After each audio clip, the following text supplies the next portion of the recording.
Hello, once again, welcome back. Thanks for watching another video on this channel. And today we're going to talk about running the ball and also looking at defensive schemes and how to exploit it. If you are new to this channel, please like and subscribe. So we're going to jump right in. We're going to go right to a siege match from recent, and this one is run play only. So we're going to focus on running the ball. It says it right there in the middle. And just so you know, I run West Coast offense. We can talk about other running plays on another video, but today I'm going to be focusing on West Coast offense. So we're going to go ahead and jump in and see after the kickoff, see what we have. I have a handful of running plays that I like, and I'll kind of be talking about some of them and the pros and cons, and then, like I said, also some of the defensive alignments. So, okay. So first, we're going to look at some running plays. So click the run icon, and you got a handful of ones that are good. I like, personally, this first one, halfback plunge. It's going to be a run up the middle, but just to the right. So there's a gap between or right over the guard right here. So between the defensive tackle and defensive end, and you're going to see also that linebacker. So those linebackers are going to probably try to fill the hole. Part of the secret to this play is seeing how they fill. And if that guard can block that linebacker, then we might be able to exploit it and be able to get a longer run. See, look, the gap opens up, and we almost got a first down.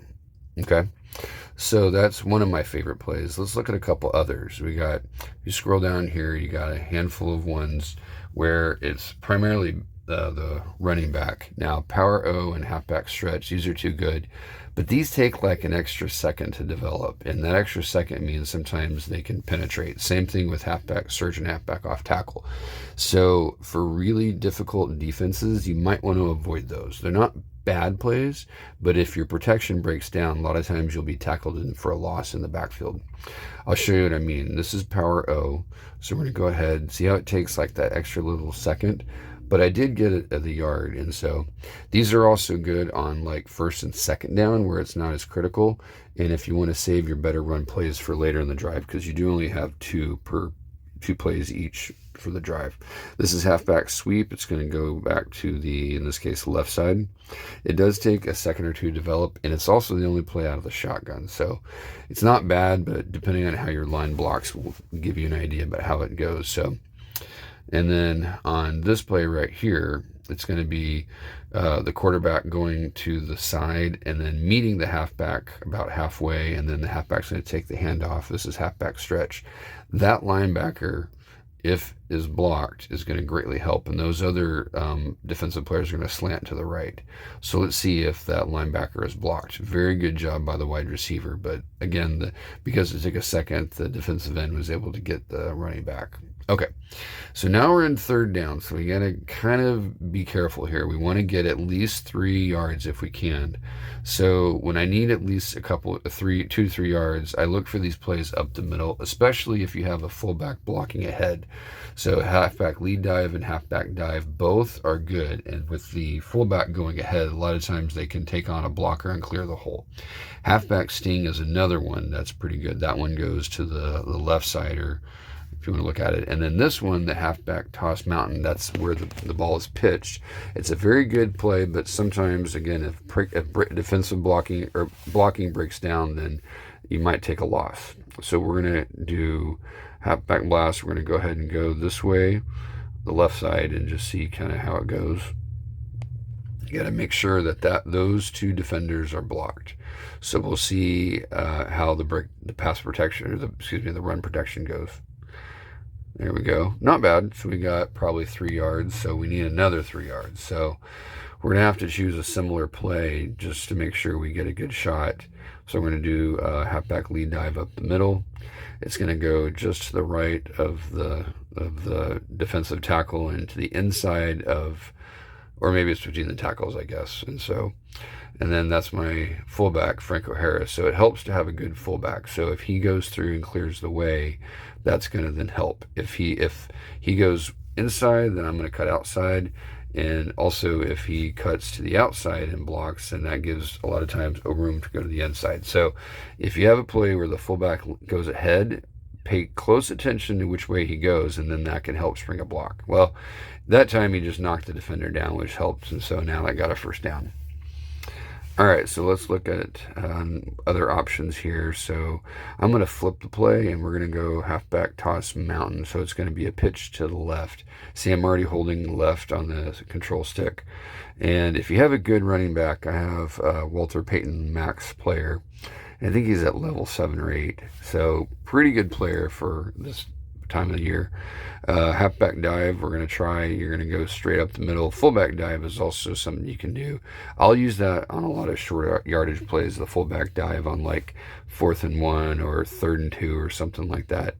If you have the lead back blocking, then that helps a lot. Oh, good, 3rd inches. So that might be a good opportunity to do either fullback power or fullback dive. So it's going to be fullback straight ahead. The handoff is really quick, so you get to the line super fast. And a lot of times, if you just hold up on the controller, the fullback just plows ahead. And then what happens with those two linemen and that linebacker will dictate if we actually get the first down or even if we get extra yardage. Oh, good, they were all blocked. So look, made it past all of them into the secondary. So that was a very good outcome. So far, this drive is looking pretty good. So we'll go ahead and look at some other plays here. How about we do halfback search? So it's not a pitch, it's a handoff. A lot of the personnel is to the left, but the play goes to the right. So the halfback's going to go this way.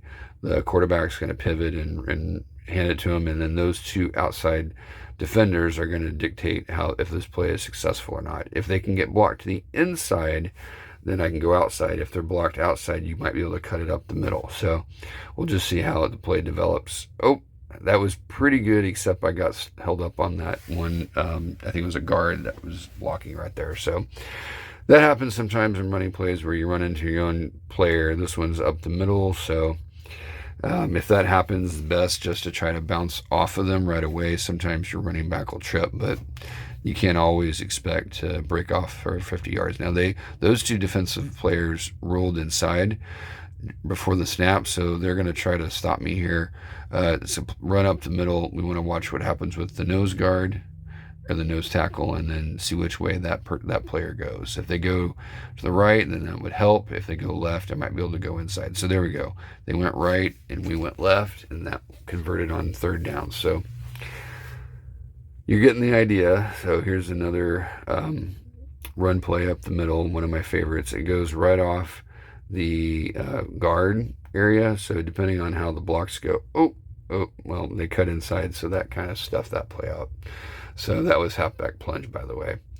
So how about we look at this other one here, halfback smash. And so you go this way, and hopefully with the lead back, that'll cause they'll be able to clear out some pathway here. And those two defensive linemen of that linebacker are going to be the prime ones we look at. And so both of those got blocked, and we got good penetration, so that's good.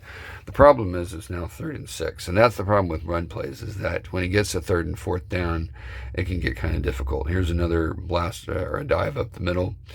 So hopefully the fullback clears some area, some space out, and then you'll want to watch those two defensive tackles and, of course, the middle linebacker. And so hopefully we can get some good yardage. Well, that wasn't exactly what we were hoping for. I was hoping for at least another yard or two, so it's 4th and 4. Okay, so there's not a whole lot of options for 4th and 4, especially with a lot of plays already used. So I might just have to go fullback power and just hope that I can just get a couple of yards going forward. There's not a whole lot of choices. I might do fullback dive, but either one, it's going to be difficult. I'll just have to do that and see. So, and with the tackles creeping in, it's going to be even more difficult, but we're just hoping that our fullback has enough oomph to be able to push the defenders past the line. So it's going to be close either way. Nope, we got stuffed. Okay. Well, even though we didn't score on that drive, you get the idea as far as running plays and what you want to look at. My best advice to you is just run the ball as much as you can to get used to it. Once you know where the play goes and you can identify the defenders that you want to target, Also look over in this area, and that's the points per drive. I mentioned that in a previous video. And so anyway, you get more points per drive, you get more bonus points. So anyway, just keep running the ball and keep looking at defenses. More practice, the better you get at it. Don't give up, because the more you run the ball, the better you control it, and the better you can sustain drives, especially those important ones in league versus league. Well, thank you so much for watching. I appreciate your time and for watching the video on this channel. And if you haven't yet, please like, comment, share, and of course, subscribe. Have a good, wonderful day. Thanks.